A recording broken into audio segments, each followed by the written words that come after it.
this heaven? No. It's Iowa.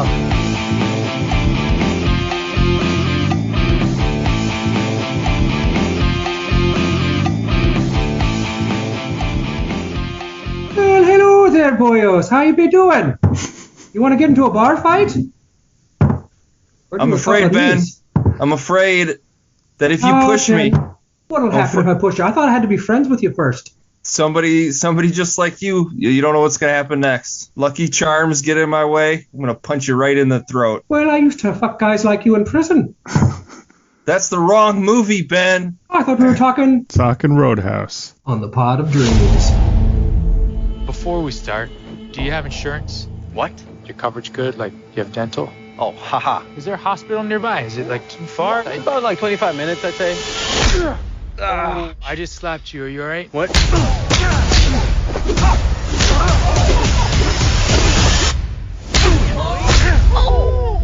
So you like to fight? You ever win? No one ever wins a fight.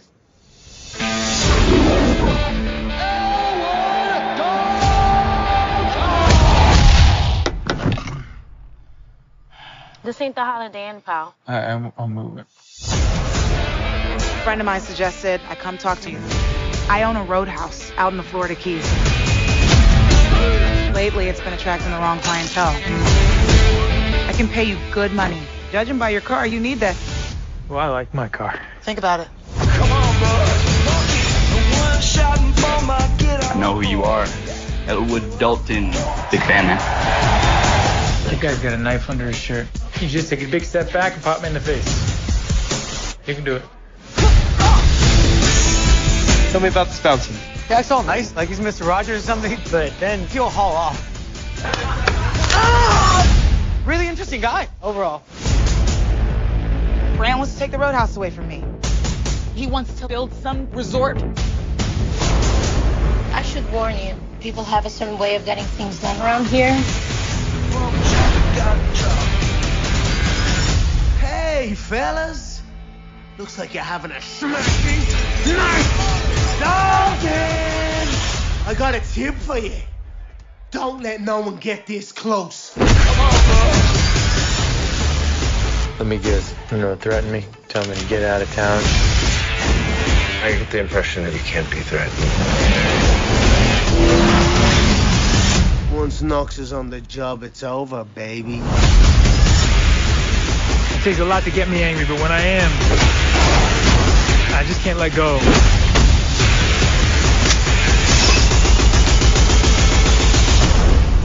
People seem a little aggressive around here.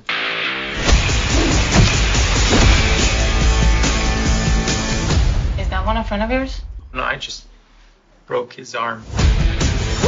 Yeah, I picked this movie. There's no we. This isn't a we situation. You do have to say I do want to. You're accountable for your choices. You chose this film. You did this to us. I did, and I got a little giddy thinking about. Little cheeky? You look a little cheeky over there. Yeah, I am. Little stinker, making you guys watch this movie. Well, are you proud of yourself and your selection? Do you look back with, anger, joy, happiness with your what's your reaction to your own choice? It's just how middling it was. I think last week I mentioned Roadhouse, the original, being a good bad movie, but I mean really it was a good movie for what it was, for a 1980s movie about the world's greatest bouncer. It was a good movie. This movie, however, is a great movie. It's not about probably the greatest movie about bouncer. anything ever, I would say. Probably. It's the greatest movie starring a UFC fighter that I've seen. Oh boy. What's the total list of movies starring a UFC fighter? Can I offer you an Expendables or two? Oh, with Randy Couture. No, I've never seen an Expendables movie, so they sound pretty middling as well too. Conor McGregor's film debut in this film, right? Yeah. Can't believe they couldn't get that psycho in a movie before this one. He is a psycho. He punched out the Heat mascot for no reason. Broke the guy's nose, didn't he? Yeah, just straight out cold cocked him. He's been arrested at least 3 times that I can remember for various things. Yeah, good guy. A real stand-up dude. And a great actor, too. Oh, my gosh. Top-tier performance in this movie. Well, okay. Go back to retirement, Daniel Day-Lewis. Conor McGregor's on the scene now. Oh, yeah, he reclaimed the mantle for sure. He's the Irish. You got to take over for the Irish of Daniel Day-Lewis. Well, I thought he had to do some heavy lifting considering how low-key Jake Gyllenhaal played his character. We got to talk about Gyllenhaal. We got to talk about it. Go. Sorry, Ben. No, you're fine. I mean, we're all, I think, coming at this movie from the same not full of joy perspective. I think we're seeing more concerned with different problems. There's lots of problems in this movie. I would never watch this if you hadn't picked it, Kevin. This was never going to be on my radar. I thought the movie was almost getting away with it for a little while, and then our friend Conor McGregor showed up, and then it was okay. Whatever they were working towards just combusted. But you want to talk Gyllenhaal. Not charismatic enough? Is that where you're headed with this? Not exciting enough? What is he? What is he at all? What is he good at? What does he offer from just the human being? Yeah.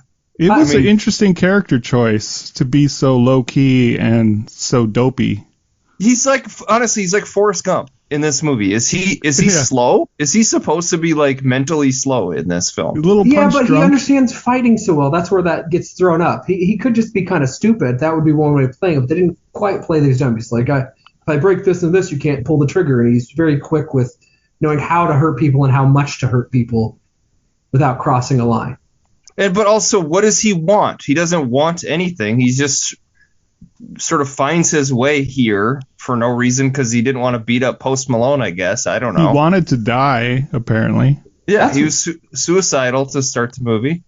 And they should have steered into that, by the way. I mean, he should have just been like, hey, these people are threatening to kill me, but I don't care because if they kill me, I don't really want to.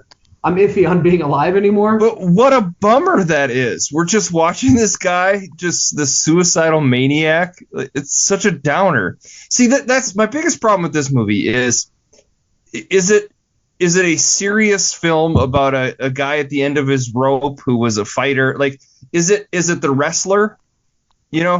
Or is it some stupid cheesy action movie about a guy who can fight really well? I mean, it's really neither of those things. And right. It doesn't pick a lane, really. Right. At all. It's not funny. It's not. The story's dumb. I mean, it's a stupid. They're trying to take her bar, and he has to whatever. And the original was dumb too. Let's be fair. It's that they're both dumb movies, but the first one is way more fun. I don't really like the first Roadhouse. I just want to say that at the outset. Like, that movie makes no sense. Oh, it's extremely dumb. It's aggressively stupid. The bad guy owned a J.C. Penney's, I think. Right. And he's just upset about his idiot nephew stealing money, and then that's what moves the plot forward in the original. It's dumb, but it's way more fun. Yeah. And it knows what it wants to do, even if it's a stupid thing to do. Like, this is, I don't think this is bouncer culture, but at least it had an idea and stuck with it. And I think the actor actually had a personality. Yeah, Dalton was a character in Roadhouse. It was weird because he's like a philosopher and a fighter. It didn't totally make a whole lot of sense which one he was. Pain don't hurt. Yeah, and he said nonsense. Jake Gyllenhaal says life and all that shit. Barely says anything in this movie, and just sort of mopes his way between one scene and the next, and then eventually the only thing that turns him around is that the girl's bookstore got burnt down and the little girl got beat up. Like, that seemed to be the only thing in the whole movie he actually cared about.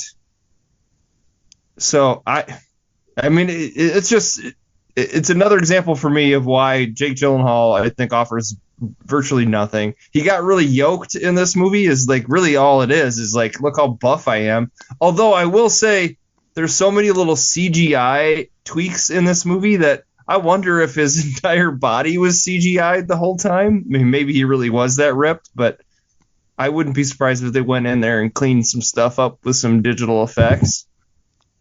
Like so many, there's the scene where he kills Conor McGregor.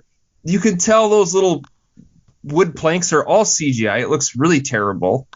And it didn't even kill him. The car scene, the truck scene would look super fake. Just CGI looks cheap and bad.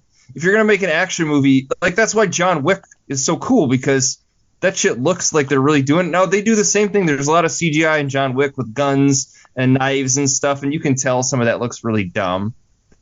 But at least it's super well choreographed, and all the fights are meticulously planned. Right. This is like quick cuts, and the camera spins around, and then you're so disoriented, you're not really seeing any of the actual action. And you got Conor McGregor, who's like a legitimate worldwide champion fighter, and what he looks like he's doing in this movie, it looks fake, which is crazy because he is actually a good fighter. I don't know. It's just it's not fun. It's not funny. The fight, some of the fighting's all right, but it's not choreographed well. The plot's so stupid. It's one of those Amazon movies that just like, why did this movie happen? Who needed it? Nobody. It's just filling in space. It's like a tax write-off. I don't know. It doesn't make any sense. Yeah, maybe Jeff Bezos was bored. Yeah, he liked Roadhouse when he was. How does this get greenlit? Where do they, of all the things? Well, they got a real director, Doug Liman. I want to talk about Doug Liman for sure. You say real director. So first movie was Swingers, which is a favorite of mine. I'm sure you love that movie, Kevin. Oh, no? It's money. It's okay. Don't love it. All right. No, I liked it.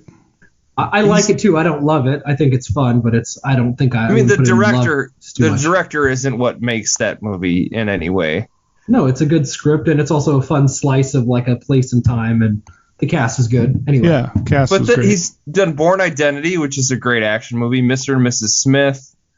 Edge of Tomorrow, which is Edge of Tomorrow, I really like. Yeah. So That's he's my favorite of the bunch so far. Done some good stuff. He's done some clunkers, like Jumper was a stupid movie. Jumper was the teleportation stupid. Movie with Hayden Christensen? Yes. Yeah. Okay, I've never seen it. Oh, it is bad. But if you could teleport, you could do a lot of the cool things, but none of that happened in the movie. Yeah. He hasn't really done a whole lot since like the mid 2010s. So I mean, was he like in movie jail? Is he one of those guys? Edge of Tomorrow was a big hit, I thought. Like, I thought that movie did at least solid numbers. They keep kicking around that they're going to make a sequel to it, and that never seems to come to fruition. But that's like a really good movie. Yeah, Tom Cruise and his peak. Yeah. And then he finds his way to this like remake of an Amazon movie. But Didn't to even Kevin's go to point, theater. he might not be an elite or a fantastic director, but he's a competent director. Yeah, some movies haven't been great, some have been better. He's a competent, real director. He's not just some hack. Yeah, he's got a filmography. Sure. But I wouldn't say the action or the directing of this movie is particularly good. Oh, yeah, I mean, there's lots of problems with it. I mean, I think your point about the script is really telling. I mean, you can think it'd be a bummer if he's really like suicidal and depressed. I mean, to me, I think that could be interesting. Well, first of all, it would be something, which is better than the nothing we got. And it would work with like the only person desperate enough to do this stuff is a guy who just doesn't care if he's shot. Like, I thought that was the direction we were going when the guy shows up at the bookstore and like lifts his shirt and he's got a gun tucked in and he starts to just walk away. The guy's like, "Hey, follow me. Do you not understand?" I thought he was gonna be like, "Shoot me, I don't care." Well, like, go Mel Gibson, Lethal Weapon. I was just gonna say that's Mel Gibson, Lethal Weapon. Like, that's kind of interesting. He does want, because his wife was killed. He doesn't care about his own life. He killed his best friend, and he doesn't. Whatever. He needed money, and he came here. He didn't really have anywhere else to be. But was that guy even his best friend? He was this UFC competition. They knew each other. We didn't establish they were. Say they were friends. Is all we get. We don't see any we don't see them hanging out and having beers together. And like, if it was his brother, that would have been like, oh shit, he killed his brother in the ring. Like, that would have been something. And you could have him fall in love with the community and realize ultimately he wants to live by the end of the movie, but it doesn't really go that route. And every time I think it's going to make a choice, and then it makes some other dumb choice and frustrated me. Like, when he finally, quote unquote, snaps, right? He goes up to the guy, punches him in the throat, and then like throws the guy in the pool who just like can't breathe and drowns. Like, oh, seeing him go full on rampage, That'd be super fun.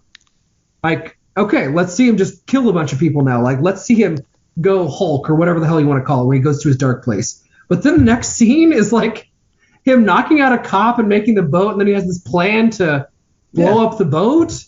Why is that the choice? I wanted just a bunch of fights. If he just killed a bunch of dudes hand to hand, great. That's what we need. That crazy bunch of fights. That scene made no sense. Like he goes, the geography doesn't even make any sense. So he's at the guy's house. He has a boat and a house. So that didn't make sense to me. Is that he had a yacht, right? Right, but that's where he lived. He lived on the yacht. The bad guy in this movie. But where did the good guy lived on a boat too? Right, that's true. They're double boats. Where was the like crew, the bad guy crew? Where were they at? Just some house? They're squatting at some house? I didn't even know where that place. But that's where Gyllenhaal kills the one crew guy. But then he goes from there to the beach where the cop is, and the geography didn't make any sense to me. Why is the cop on the beach near this house? And then he goes to the ex-boyfriend's boat. Where's that docked? It's somewhere else, right? Where? Yeah. I don't know. I'm with you. It doesn't make sense. But it's just a stupid choice. Why is he... No. We don't need a boat explosion.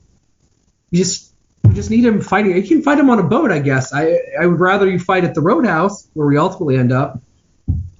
Like, go dark. Go crazy. Just murder everybody. Let's back up a sec. Kevin, so you picked this movie. It's not a we, like we established. Why this movie? Why did you pick Roadhouse 2024? I was curious about it because I enjoyed the original and I was wanting to see what they did to update such a bonkers 80s movie. Did you think it looked good though? Like, what did you see a trailer and like, ooh shit? No, I thought it looked terrible. Okay, but I was curious about McGregor, about how much acting he could do. He was terrible in the Burger King commercial, so I couldn't imagine him even being on screen for more than 10 seconds without being terrible. Well, he was terrible here. He was terrible, and we did a little joke about the accent. I don't think a single word he spoke in the movie was live. It seemed like it was all dubbed in after ADR? the fact. Yeah. Could be, yeah. So that's one thing. And then we talked a little bit, I think before we started recording, the accent, right? So is he Irish? Is he Irish trying to be American? What's going on here? You and I disagree. So Kevin, what was Conor McGregor doing in this movie? Could you accent wise? I thought he was doing a lighter version of his own accent. And let's hear a little bit of it from you, if you wouldn't mind. It would sound like a little leprechaun if I did. Okay. So you think he was trying to like mute his Irish accent? Because he's like a big Dublin, Ireland guy. Like, yes, he's very Irish. Yes. Yeah. I assumed he was trying to do an American accent and just utterly failing at it. Like, not passing in the worst of both worlds. Why? Because he's supposed to be American? What difference does it make if he's Irish or American? No, he could have been straight Irish. I don't know. I understood maybe 5% of what he said. I mean, I had no clue. All we know about him is he was hired by the bad guy's dad who's in prison, right? To clean up a mess, but this guy seems like the wrong guy to clean up any mess. Well, he takes cars and crashes them and then just jumps out and just storms his way in and starts punching things. That's really all he does. Can we talk about his introduction first, right? Like, we get the call and we see him walking naked through Italy somewhere. He's in Italy? I think he must be in Italy, yeah. And he walks up like the Terminator and steals the guy's fucking outfit and lights it on fire. Well, and the Italian cops don't care, I guess. First of all, he cucked some guy. Yeah, he's cucking some guy, and he jumps out a window, right? Yeah, I don't know. I hated the second it came in. I was like, oh, boy, it's like all the... he's a great fighter, I suppose, or good, or what. I don't know how to measure it. I felt like he was this charisma vacuum. I hated him in the second in the worst way. Like, not in a good villain way. UFC champion, right? Won a bunch of UFC championships. Yeah, and then went I think he was middleweight and bantamweight, and then he decided to hit a payday and fight Floyd Mayweather. Yeah, as just a straight boxing match, which is kind of bonkers to think like, hey, he make like $100 million because he never won, but he competed against him, right? It wasn't like a great he fight. He didn't get knocked out anyway. Right. And Mayweather was at the downswing of his career also. Yeah, he was retired. This is just an exhibition. Right. But it's kind of like Rocky 3, right? Like Mr. T's basically like a wrestler fighter signs up to be a boxer against a real boxer. Anyways, but yeah, so he's a legitimate like athlete, legitimate fighter. Oh yeah, he was I think middleweight and bantamweight champ of the UFC. I mean, that's not an easy thing to do. But yeah, so presumably he gets the call, leaves Italy, and goes to the Florida Keys to clean this mess up, right? He's hired by the bad guys who we don't ever see, right? He comes up to the house and he eats some sandwiches in a really aggressive way. That was like 3 sandwiches. He's like, 3's not enough. I need you guys to make me more sandwiches. Well, every time he drives the car, he just crashes it into something and then gets out. Because the other scene where he's drinking the pineapple cups. Can we talk about those? Because this drove me nuts. He had like 6 of them. Yeah. So did he carry 6 of them into the car? No, they're coconuts. They're sitting to the side of him? Right. They're Did coconut he have to juggle drinks. them into the car? But isn't he driving like a Domino's car or something? He's got some weird car that he's driving too. It makes no sense where he got this car from. Yeah, I assume he stole it. I assume he just went out. Right. That's what he does later on in the movie. He just like stops a car and just takes it. I don't know. Every scene he's in, I thought you guys are making this movie sound really good. It's not. It's every scene he's in is bad. I say it every time he's on screen. Whatever the film was doing was totally, however meager and poorly it was doing it, it got worse. The worst part about it is, so Conor McGregor shows up because basically the bad guy's crew keeps getting beat up by Gyllenhaal, and they're there to try to get this woman to sell her bar or to get rid of it. And so Conor McGregor shows up presumably to kill Gyllenhaal, right? That's why he was hired, is to kill Dalton. And he goes to the bar and he starts beating guys up.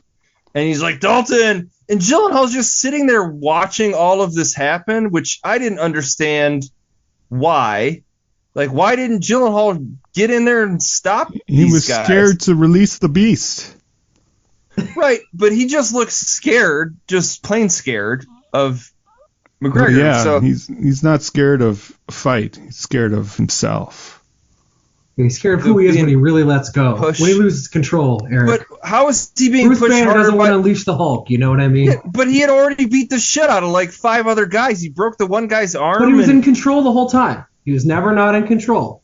He knew exactly what he was doing. He knew exactly what his limits were. So McGregor shows up. This guy, he doesn't know who Gyllenhaal doesn't know who McGregor is. Has no knowledge. It's just some other guy, some other beefy bad guy shows up, and now all of a sudden he's worried about being pushed too hard. It's because of the douchey guy from Brandt. Brandt, there we go. The douchey son shows up and shows him the footage of the fight of killing his friend. It reminds him what happens. So he's like, maybe I'm gonna let it go so I don't have to attempt unleashing the beast. So he's being more reserved. It wasn't McGregor that did any of this. It was the video of his. Yes. It was the psychological game, the psych out, which got him to be like, all right. I also had a question about that. So Brandt is like, it's hard to find this video. It keeps getting deleted from the internet. Is Gyllenhaal doing that? Is he seeking out to try to get this video deleted? Like, no, I assume it's because you see somebody get killed and they don't want that on YouTube. You're seeing somebody die. It's basically a stuff film. That's what I assumed. Yeah. All right. That makes sense. Good point. Oh, that was easy. I mean, this movie has lots of problems. That one, I guess I chalked it up to being, that's fine, whatever. Like, but you thought it was Gyllenhaal somehow saying, hey, a copyright claim. He's sending YouTube emails once a week like, hey, take this video down, guys. It makes me look really bad. He's got his lawyer, cease and desist. Take the video down. Did he lose all of his money? Like, see, this I just get, like, right, we see Gyllenhaal for the first time. He goes to some stupid underground fight with Post Malone, and his whole strategy is I cover up so nobody knows who I am. And then Notorious Hard Body, Post Malone. So Post Malone, what is with the guy's nipples? Did you guys notice he had just the weirdest? I did not look at his nipples. Go back and watch it. It looks, okay. I'm not going to do that, Eric. Straight up, I don't care. I'll send you a screenshot. I got a couple of them. Okay, if you kept him in the bank, that's fine. He's got weird nipples, is all I'm saying. Post Malone, deal with your nipples. He's there. He puts a lot of cash down. And then he reveals who he is, and then nobody will fight him because, like, oh, he's crazy. I don't want to fight him. Well, he's killed people before. Right, and then but he's living in this beat-up car, and he has nowhere to live. Right, he's sleeping in his car. Maybe there was a wrongful death lawsuit that he had to pay out. Or did he go to prison for killing? Like, that's also something we didn't get to know. No, didn't. I don't understand why he was so destitute at the beginning of the film. Like, yeah, there could be reasons that maybe make sense, but. Yeah, like stuff that would explain his character. Like, yeah, why? Who cares about that? But they didn't do any of that, right? He's upset because he killed his friend, but does that explain why he's broke? You'd think he'd have enough money that he could have like an apartment somewhere at a minimum. Like he'd have, a few grand in the bank, and maybe he blew it all. I don't know, whatever.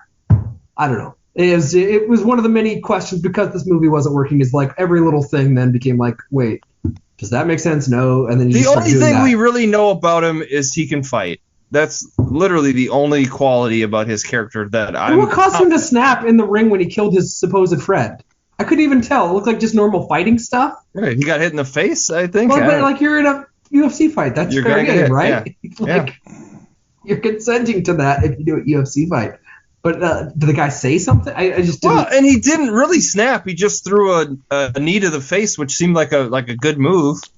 It wasn't like he like lost it, and then he kept punching him after the fact. But yeah, that whole scene was just not well done. Like the guy says, the knee to the face was what did it, so he had already killed him at that point. No, I think it was the punch that killed him. I think that they were talking about one of the excess punches when he was already out.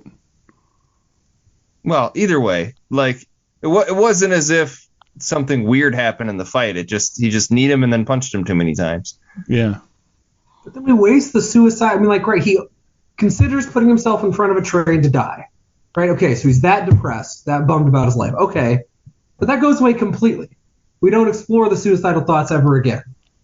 And that annoyed the piss out of me. Like that, if that's what drives the plot forward, that's the reason why he takes the job.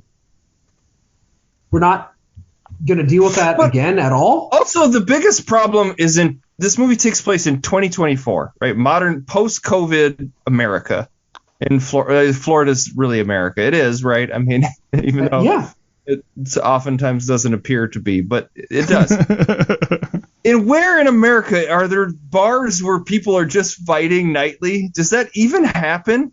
I mean, maybe in Florida, I guess. I don't know. Sure, it was set in Florida. I forgave that, and the bar didn't make any sense, but that's part of the central conceit of the movie. That's fine. If Florida is basically the wild, wild west, where dudes are getting drunk and beating the shit out of each other, every single one of these motherfuckers would have a gun, right? It's Florida. They give out guns when you cross the border. You can pick them up at the library, I assume, and no laws, no police.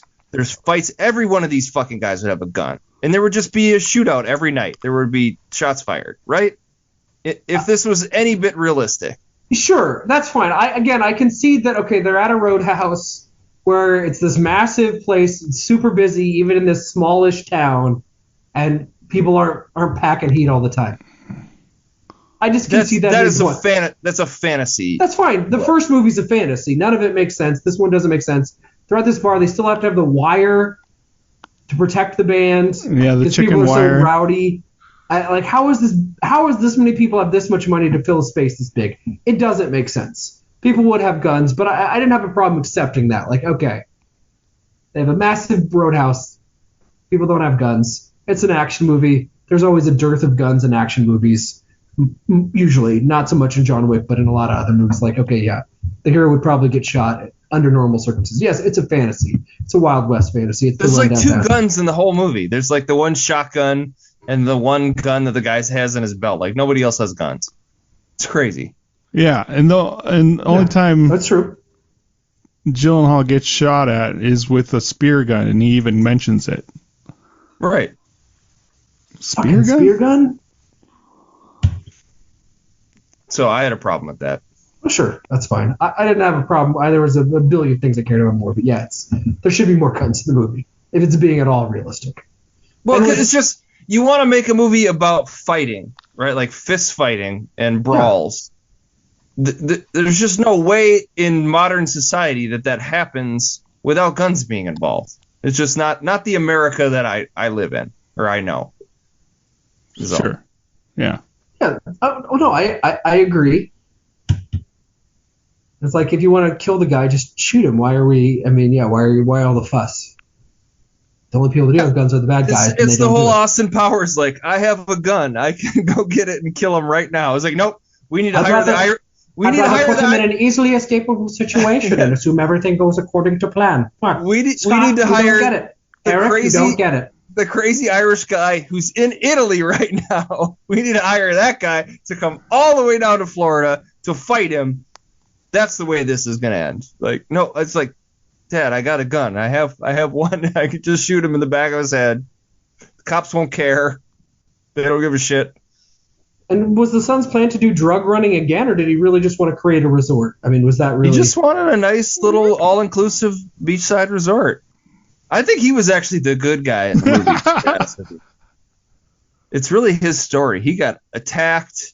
He was just trying... He's bring tourism back. He's a capitalist. What, you don't like capitalism, Ben?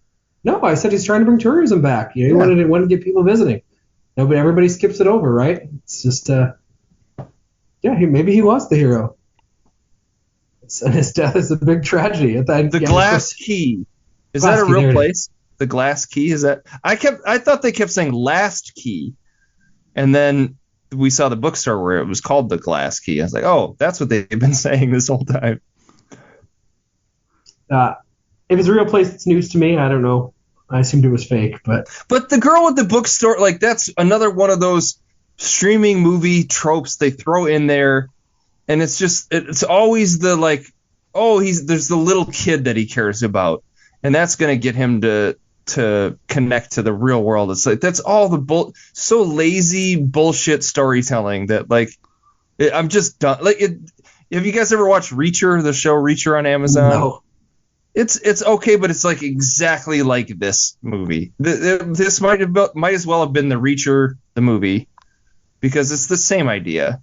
And there's always these like little kids or little people that connect the main character who doesn't really have any connection to the real world, where you care about something finally. And it's just so tired. I could have forgiven that if they did something. If like Gyllenhaal really snapped and we got some really cool action to close out the movie and a really exciting climax, would have been like, okay, fine. That was what triggered him. Fine. But we didn't. I mean, the conclusion was such a bummer and not fun. So like, the fight wasn't fun. The stupid explosion wasn't fun. The fight in the water wasn't really fun. Like, no, it'd be so scary when he snaps. Let's see him be really fucking scary and just go insane. Let's just see that.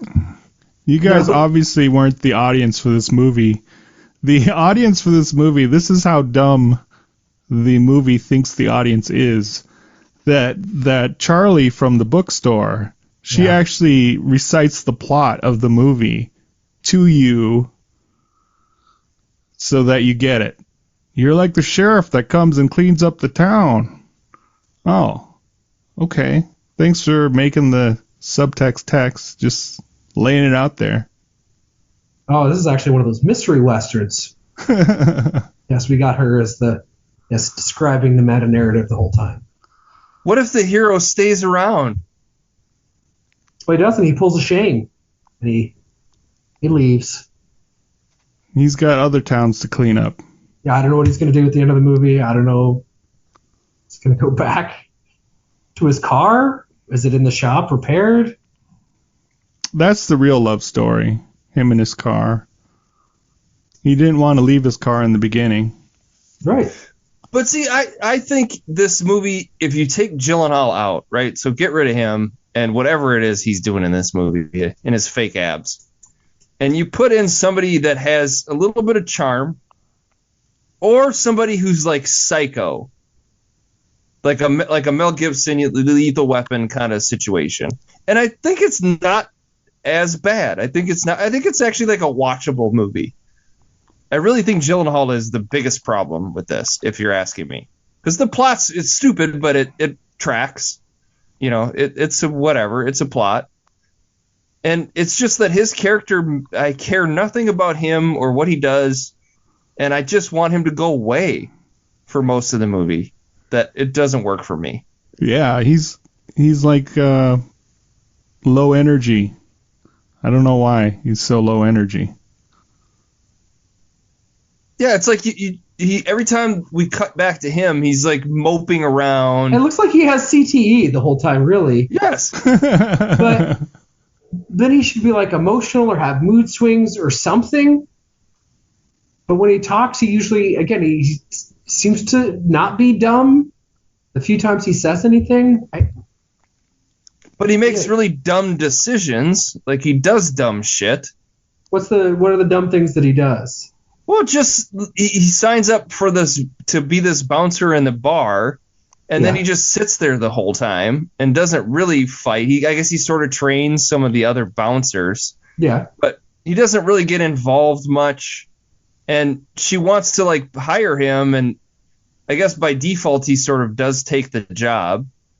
But I don't know. I mean, the houseboat stuff, the stuff with the nurse lady, like. She goes on this trip. It's like, did you not realize this was a date? Like, what the fuck is She's wrong with you? She's a doctor, by the way, sir. Oh, sorry. The doctor, the physician, the licensed physician. Sorry. But anyway. You should apologize to her, I think, and all women. Either way, I mean, she might as well just be like the nurse that takes care of him, because that's all her character really is. And then just happens She saves his life from her corrupt dad. It happens to be the daughter of the sheriff bad guy at the same time, which is... Oh, that guy. We haven't even talked about that pointless, stupid character. Why? What's the point of any of this? Like, I was so mad, right? So he has the obvious ploy where he's like, they've got my daughter, and I need you to help me get her back. And then he's sitting on the boat, and Jake Gyllenhaal, who's not surprised, like, you're an idiot. Here's all of a sudden he's Deadpool, and he's like commenting on what's happening in the movie, and he's like, "Ooh, a double cross." He's like, "Oh, a double cross," right. And all of a sudden he's like fucking Deadpool for a minute. Like, who is this guy? Where have you been the whole movie? Now you're just cracking jokes about the plot of the movie, and you're making fun of it as it's happening. But then that Brant guy's like, "Oh, by the way, I did actually kidnap." Like, what? And he's like, "You asshole! Fuck you for doing this." Oh, come on. This is nonsense. Come on. Why are we doing this? But then Gyllenhaal's like, I'll just blow up the boat? Like, what the fuck? Why would you do that? You know she's on the boat, right? Well, see, that's a decision you might make if you're insane and you're like got brain damage and you're suicidal. You're like, well, these people piss me off, and if I go down on a flaming boat, who cares? Yeah, I don't want to be alive anyway. I'll take some assholes with me. I mean, he looked like he used the explosion as a distraction, like it was calculated. It wasn't like he was trying to blow up the boat.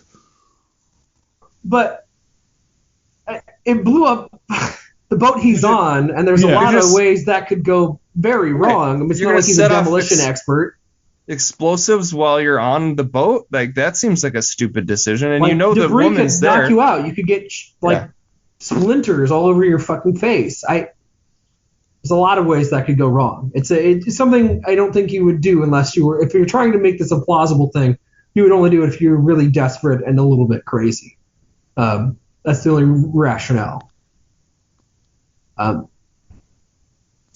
don't know. This was frustrating. I don't think Gyllenhaal's the biggest problem. Conor McGregor's the biggest problem, followed by the script and the action and the general tone. It wasn't fun. It wasn't serious. Conor McGregor's not in the movie enough to be that big of a problem. Oh, every time he showed up, I was like, oh, it was charisma vacuum. It's gone. He's the most plausible fighter, though. I mean, when there is an actual fight, like Post Malone watching that fight scene was so painful. He looks like he has no idea what he's doing, and he's like beating come one, come all, I'll beat all you guys up. And it's fucking Post Malone, who doesn't look like he can even throw a punch with his weird he looks like he'd get tired after about 5 minutes of fighting. Like he'd get exhausted. Like And I would. And Gyllenhaal, like he does, I guess, as good of a job that you could to look like a plausible fighter, but I don't know. I mean, Conor McGregor actually looks like he could kick some ass. Sure, but he's so uncharismatic. And every time like, oh, now we're cutting to him in this fucking car, sipping coconut, bopping his head. I get it. He's chaotic and happy-go-lucky. I don't care about this character. Go away. Please stop. Like when he's driving out to the boat, it's like, I don't want him in this sequence. And then Jake Gyllenhaal blows up the boat before Conor McGregor gets on. Wouldn't you wait? Like, why wouldn't you wait 2 minutes for him to load up? Because he's Forrest Gump. He doesn't know what he's doing. He's just a complete I'm gonna dummy. do before the psycho guy gets on. I want to make sure that guy can have a boat. And, like, I don't know. Conor McGregor. You're doing an excessive amount of pounding on your table. Oh, sorry. No, it's fine. It just shows me how upset you are about. No, this movie just kept Conor making McGregor. bad choices after bad choices. It was kind of okay. Wasn't great, but it was like, it's okay. We're like waffling between, is this a decent movie versus just a meh? And then it's like, I got to see him walking down the street, literally like Arnold Schwarzenegger in Terminator 1. Like, okay, it's almost like the exact scene. I would like to be your clothes. See, that's a movie that figures out how to use Arnold's accent and make it work for the movie. See, a young Arnold would make this movie a million times better. Yes, of course. Agreed. He'd have some charm. He'd say some stupid lines, and he'd beat the shit out of these guys, and it would be funny, but also cool action. And he would be like, I'm not doing the suicidal. Like, that's dumb. He just like, wouldn't do it because there's nothing entertaining about that. And it would be a completely different, better movie. Yeah, there are a lot of other choices you could make. There are certainly better options for your lead. What's a good Gyllenhaal movie? You ever heard of Donnie Darko? What's a good Gyllenhaal movie? I don't even remember what Nightcrawler is great. I think Nightcrawler is actually Nightcrawler's. That's a movie. Sorry, go ahead. Oh, did you guys watch Prisoners? Prisoners is good. Okay. He's good in that. He's good in Zodiac. Oh yeah, Zodiac. Yeah, so there's a few. He's actually good in Donnie Darko. I kid about that movie, but he's good in it. Yeah, I don't have your general Gyllenhaal problems. Brokeback Mountain, he's really good in that. I mean, he can be a good actor. I just realized Donnie Darko is the Swayze connection here. Yeah. Swayze Gyllenhaal connection. That's true. That's true. But see, to me, like, the choices that are made, I don't know. I doubt they were. Blame whoever you want, I guess. I don't know. But, like, there's a clear character choice to have him be this low-key thing. Maybe it was Gyllenhaal saying, that's how I want to do it. Maybe it was Doug Liman saying, this is how we're going to do it. Maybe this is what the script called for, some combination thereof. I think he could have given you a different performance in the movie, but this is what they collectively went with, and it doesn't make sense. It wasn't a great choice. Because they didn't steer it. If they steered into suicidal, it would have been better. They didn't steer into suicidal. It's just he knows how to handle himself. He knows how to handle fights. That's it. And I guess he's good at reading people, maybe? I don't know. To me, like, if you have a better script, better direction, better action, he'd be a lot better in it, I think. But that's fine. You could do better, too. I don't know. It's not like a perfect casting choice. I would rather have a young Arnold. As a villain or a hero, I'd rather have young Arnold as the chief henchman and the crazy guy. That'd be better. I mean, the sub-baddie in the original Roadhouse, I used to fuck guys like you in prison. I mean, that guy was a proper lunatic and a proper crazy, scary, weird villain. It was way more compelling than anything we got from Conor McGregor in this. That was a guy like just, this is going insane. And that's a movie that didn't worry about trying to explain the villain's motives much at all. Villain was just like a crazy rich asshole who did crazy rich asshole stuff that didn't make any logical or financial sense. Kevin, thoughts? Dreams? Hopes? Thoughts? Well, I definitely enjoyed this movie more than you guys because I have the ability to turn off my brain and just let the colors and sounds wash over me. And well, we know from our last episode you were disappointed in no Willem Dafoe schlong. Were you equally disappointed we didn't get Gyllenhaal schlong in this movie? Well, I haven't heard tales of the Jill Schlong. Okay. Did the weird nipples make up for it? It worked for Eric. Yeah, I'm gonna have to. I mean, is that a category on Pornhub? Is that how you notice that? I just think if we're CGIing things, let's CGI some correction on those nipples. Like let's fix them. That's all I'm saying. If we're fixing everything else, let's fix Post Malone's nipples. Maybe it's because he has like tattoos everywhere except like the proper nipple that it looks so weird. Are you not allowed to tattoo that area? It must hurt. I don't know. Maybe you can actually have a tattoo on the nipple. Maybe he specifically wanted it to look like that, like tattoos surrounding the nip. We spent entirely too much time on nipples, I think. This was your thing. You brought this up. If you hadn't talked to Zero about nipples, it very much bothered me. I don't know.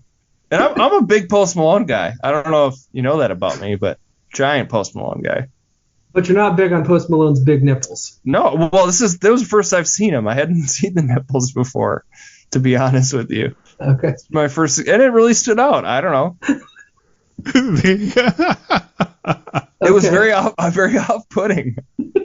Just set the movie off wrong. You were just bothered from the get-go. Just couldn't get you back on track. Sorry, I interrupted. So there was too much nudity for you and not enough nudity for me, and you just couldn't stand it. That's fine. Well, another thing, so Roadhouse was, for me, it was the go to Blockbuster and you rent the movie and you try to sneak it by your mom because there's nipples in it and like boobs, and there's no boobs in this movie. Right? We only get Post Malone's nipples. We don't get any female nipples. And you get some Conor McGregor ass. You get 2 shots of Conor McGregor ass. There's very little to no female nudity in this movie, which is surprising for like a, dude action movie that's a throwback to Roadhouse. Yeah, I found that very surprising and was disappointed there was zero chemistry between the two leads as well. Why did she like him? I have no idea. Well, the woman that owns the Roadhouse, yeah, right. All she knows about him is he beat up these guys and broke this dude's arm, and she's like, "Ooh, let me take you to the sandbar and fuck." It doesn't make any sense. No. But also the woman that hires him, why was there no chemistry between those two either? Like, there's literally nothing. Does she care about him? Does he care about her? There's nothing. Absolutely nothing. And she's the whole reason he's there. There's no development there in that character at all. Yeah, there's no meaningful relationship for sure. No, there isn't. It's she hires him because she has to for the plot, and he's there solving the problem because of the plot, and that's it. There's nothing meaningful going on there. But is it because she's black and he's white that they can't have like a romantic thing? It just seemed weird to me. She's a young, attractive woman. He's Jake Gyllenhaal with his fake CGI body. Like, what's going on? Why aren't they doing stuff? I mean, she's a businesswoman. She can separate her feelings. Well, she didn't have any feelings. Well, maybe she didn't. She just hid them from you. She's like, this guy's here for a job. She has a very rich backstory that we don't know about. I mean, maybe she's married. Maybe she's a lesbian. Who knows? Yeah, we know nothing about her character other than she's got a lot of money and she really wants to keep this Roadhouse, which somehow makes money. I really found where that do these implausible. people come from? That was my question watching. Like, it's a rundown ghost town. Right. Have either of you guys been to the Florida Keys? I have, yeah. What is it? Do you really just drive on that long highway from island to island? What's it like? Yeah, that's correct. It's one long. I think it's called Highway 1 or something. Highway 0. Is there a highway with the tree in it that's off to the side, like in this movie? Named Fred or whatever. Yeah. Not that I saw. I assume it's just resort after resort, though, right? I mean, it's beach like communities. Resort, strip club, strip club. Oh, really? Yeah. So the Roadhouse should have been a strip club. would have been more accurate.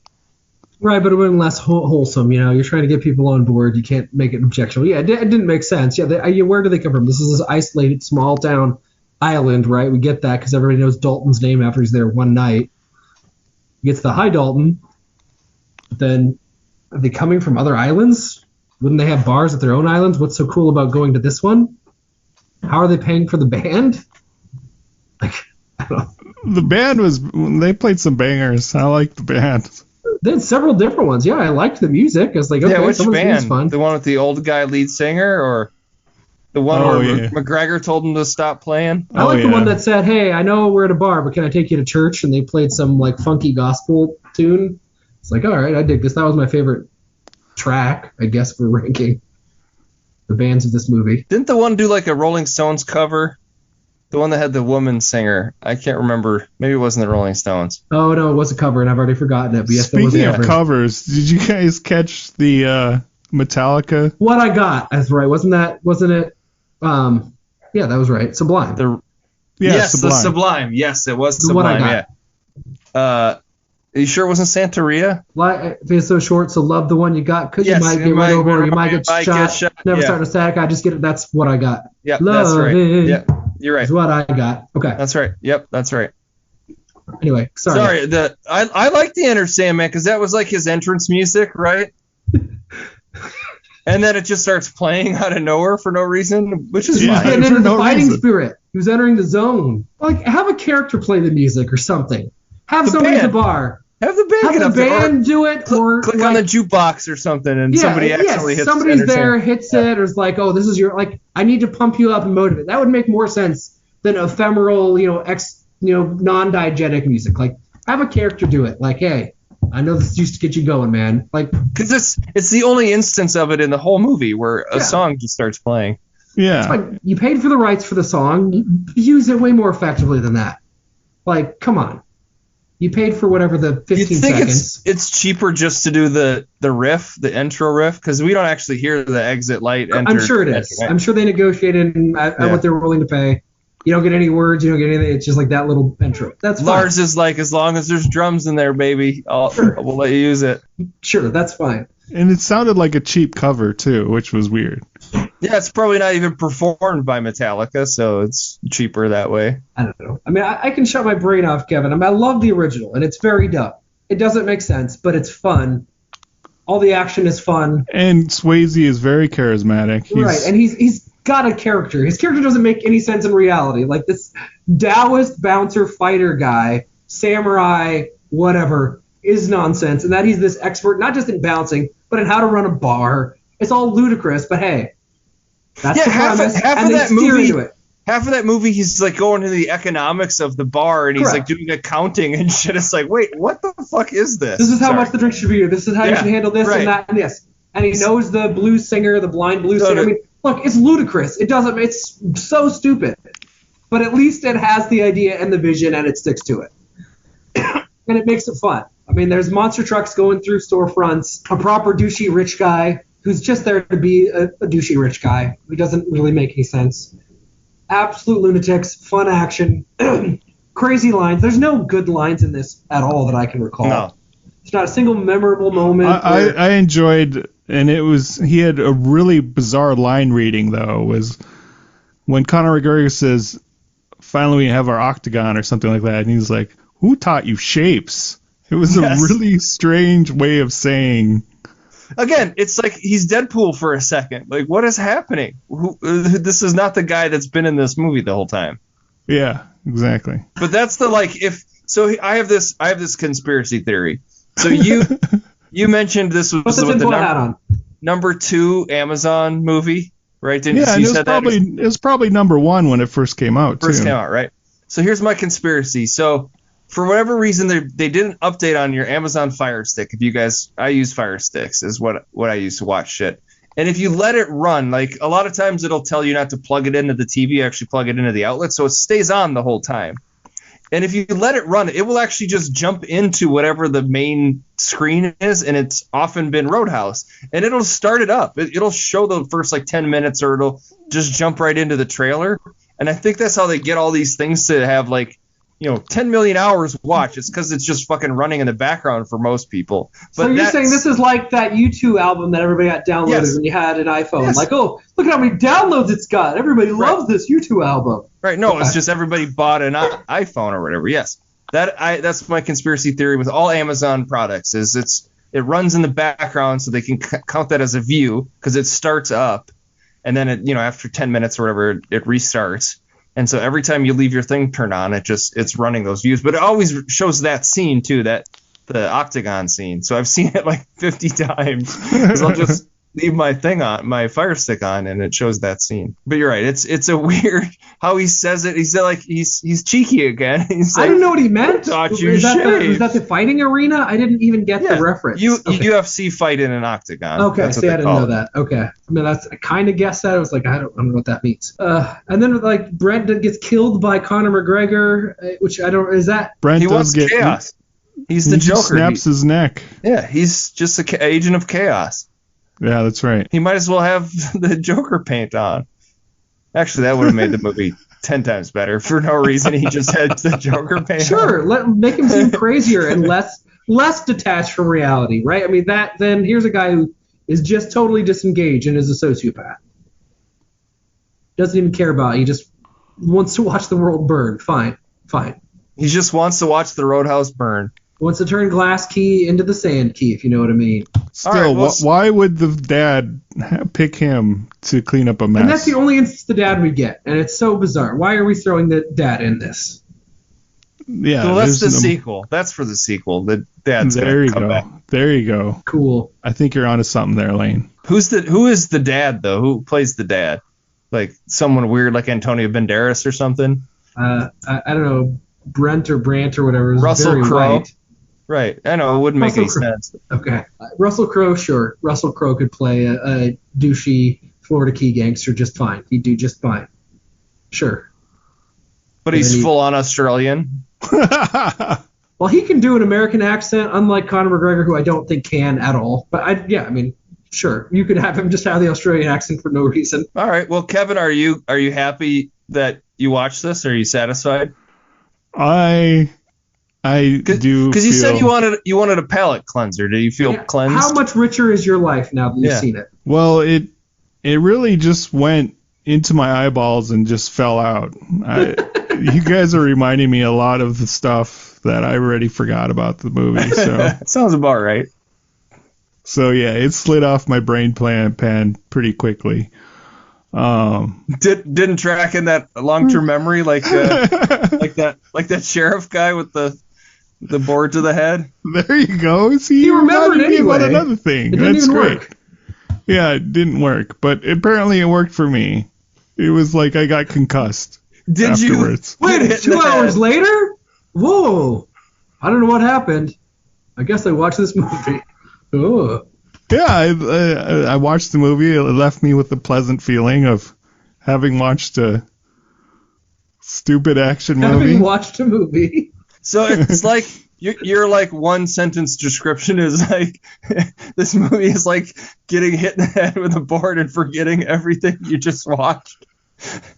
I love it. But 2 hours will have passed, so but there you go. time will have progressed in the normal course. It was a waste of 2 hours. No, it was, I don't know, I thought it was more fun than Ben thought. Conor McGregor didn't suck the life out of the movie. He didn't really add that much to the movie, but I got what they were trying to go for, like the Agent of Chaos type of scenario where he just goes and... But that still was like such an odd choice. Why did the dad even think that the guy in Italy with a vaguely Irish accent would be the guy to bring to Florida to clean up a mess? Did he get paid? What was he going to get paid for doing this job? Conor McGregor's character. Sandwiches, apparently. Like, was there an exchange of do this for me and I'll give you $100,000? I just think he liked fucking shit up and maybe did it pro bono. Hey, anybody got some crazy shit you want me to do? I'll do it for free. Just point me the right way. Just paid for his incidentals. But did he like get on a plane and fly coach from Italy to Florida with this robe that he just stole? Like, does he have a passport? Like, how is that guy? The logistics of him getting from Italy to Florida. He just walks to the airport. I want a movie security, on that. Yeah, snapped the necks with some TSA agents. Nobody stopped him. They were too intimidated. He's too tough.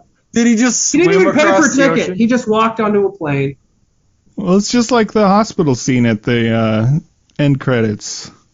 He just gets his way. I don't think I watched that. Was there a post-credits scene? Yeah, he leaves the hospital bare ass. Okay. He's got the robe on. But I didn't watch that. See, that tied it all together, Eric. You really missed it. I really honestly didn't watch that scene. Okay. So I missed more bare ass Conor McGregor. You did. Leaving the hospital. All right. I'll have to go back and check that out.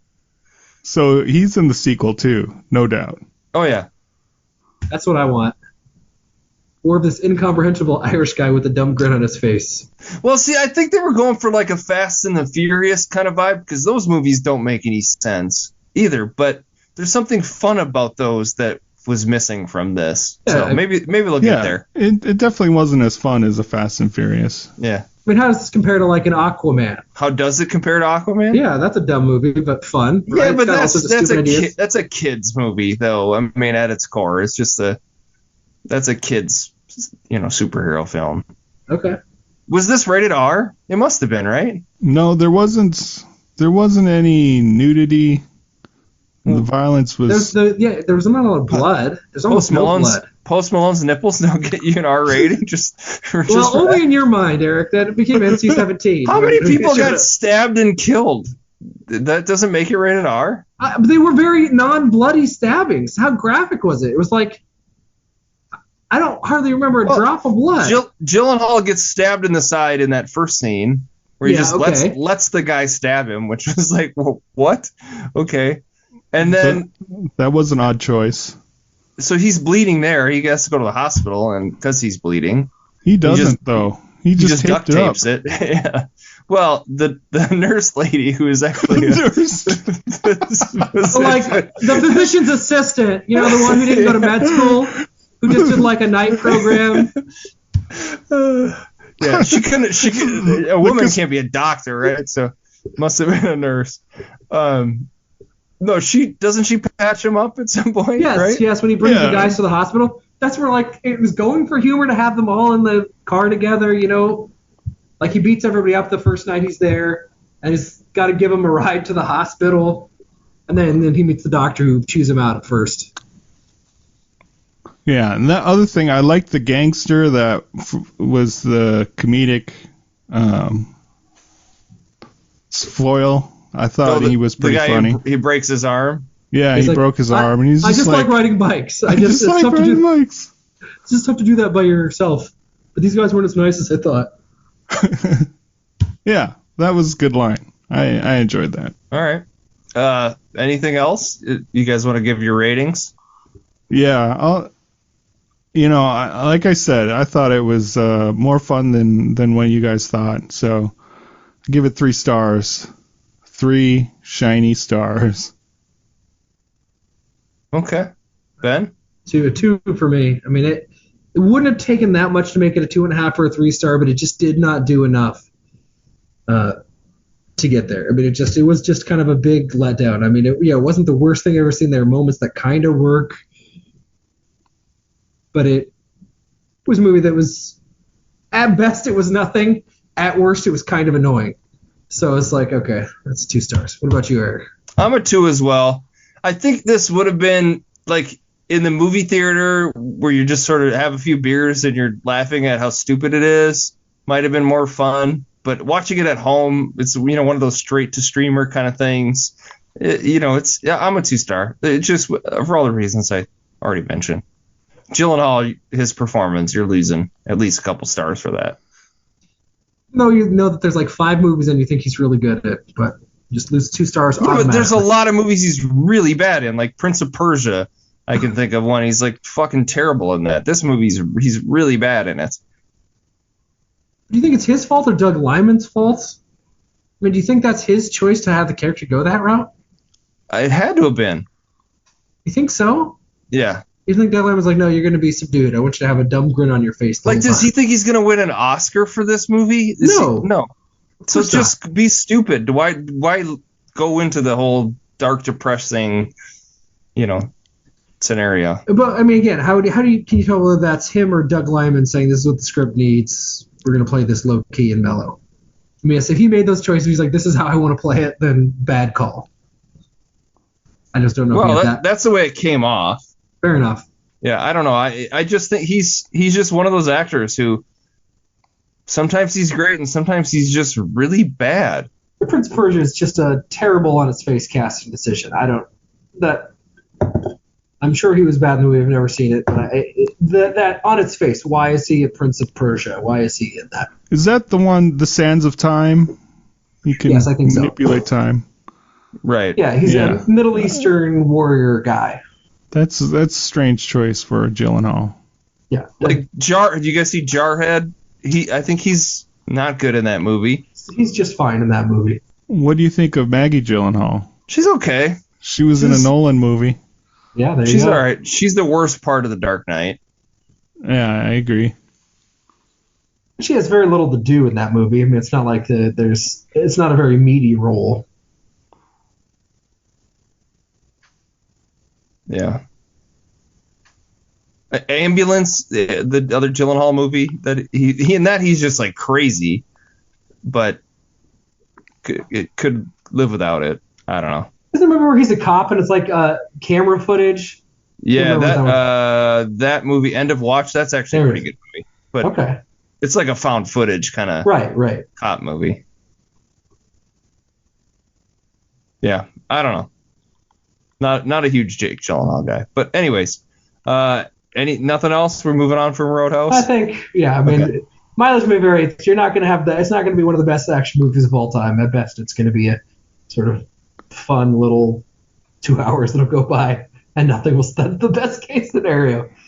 Time will pass and you'll be left with a vague, pleasant feeling, and then you'll move on with your life. I didn't get to use my Doug Liman joke. He's both lemony and limey. Okay. There we go. That's good. That's a good one. Is he British? No. He just has the one delicious taste of lemon and lime. Okay. So he's like a Sprite? That's right. Okay. Well, ready to work on what we're going to watch next week? Another palate cleanser, I hope. We'll see. I don't know. All right, let's start here, though. The year of this film, when it was released, was 1963. 63. This might be... Is this oldest movie we've done, maybe? Are you getting anxious yet, Eric? Are you imagining just some people sitting around? Let's talk about some boring things right now. Really bored people that were born in the 80s. So that's 1963. Second clue. Hopefully this maybe alleviates a little bit of your anxiety. Not the lead, but one of the principal actors in the movie is Robert Shaw. I think I know this. I think I can guess it. Let's hear it. Well, that might be later. Taking of Pelham 123? No, it is not Taking of Pelham 123. Isn't he in that? Isn't Robert Shaw in that? Yeah, that movie's, I think, about a decade off, I think. Oh, I love the original Taking of Pelham 123. I'd love to talk about it, but that's not what I'm picking. Oh, okay. That's a great movie. It's got Walter Matthau in it. It's really fun. Yeah, I just saw it for the first time this year. Very, very worth it. But not the movie we're doing. Okay. Nope, not the movie we're doing.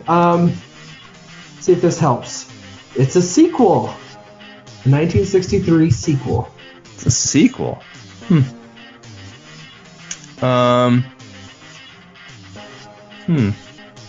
I don't know. Don't have a guess. This next one's probably not going to be helpful, but it was produced on a budget of $2 million, made after worldwide release about $70 million. So big hit. Smash hit. Yeah. For the early 60s. Not an obscure film at all. Sequel. Is it The Sting? It's not the Sting. You're still about a decade off. I think Sting's 73. Robert Shaw's in that though, isn't he? Yeah, you're picking Robert Shaw movies. But you're just off by a decade. No. Is it Sting's a Western? Great. It is not a Western.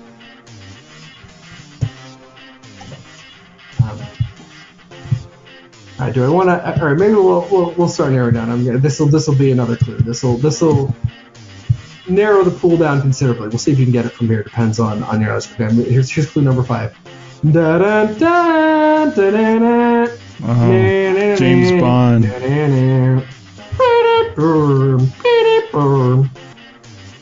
Okay. So Bond movie, Robert Shaw. Is that it's still Connery, right? Oh, it's definitely Connery. Yeah. I'll even tell you, this is the second Bond movie that was ever made. Well, no, there could be some weird earlier stuff. Dr. No was Dr. one. No's the first one. First one. Goldfinger's number 3. Oh. Those are the 2 Connery ones I know the best. Me too. Which is part of why I picked this one, because I have not seen this one. From Russia with Love? You got it. That's it. Yep, is it? Okay. That's the second one. Yep. Okay. I've never seen it. And there's a whole bunch of Bond movies on Max. And it's been a long time since I've seen a Connery. I've seen Goldfinger multiple times. Dr. No once, I think. I haven't seen From Russia with Love, but I want to check it out. Okay. We haven't done a Bond movie. This is interesting. Let's talk some Bond. We don't know who the new Bond's going to be. Daniel Craig's done, so we're in a weird spot where presumably they're going to make another one at some point, but they got to find who the new Bond's going to be. So yeah. We'll talk about who your pick would be if you were deciding who the next Bond is. Yeah, I have a front runner now, but we'll talk about it next week. I have somebody that if you force me to pick. Is it Jake Gyllenhaal? Yes, exactly. No, it's Conor McGregor. Conor McGregor. We be James Bond with the Lucky Charms. Would you like it shaken or stirred? Is Robert Shaw Irish? He is, right? I think so. Okay. Yeah, I think he's one of the baddies in From Russia with Love. So, have neither of you seen it? I don't know if I have. I don't know if I have either. I used to watch a lot of them on cable. Robert Shaw's the bad guy, right? One of. I don't know if he's the chief one or just I don't know where he ranks in the hierarchy of bad doesn't people. Doesn't have one of the. It's not like Odd Job or Jaws or Goldfinger. It's none of those famous bad guys that you know of. I don't think so, but I don't know. Is he Russian? Does he play a Russian? I think he's probably going to play a Russian in this, I would guess. Yeah. I mean, that's from Russia. Is this the one that has the ski? There's a big ski scene? No, that's Roger Lazenby. Yeah, okay, that's the other one. This is before they get really silly. I mean, we'll talk it because it gets, however silly this one's going to be, the Roger Moore era is so bonkers and nonsensical. Yeah, that's the Odd Job and Jaws. That's Roger Moore, but yeah. Okay. So. What's with love? All right. Well, thanks for listening. Listen, everybody. Thanks, guys.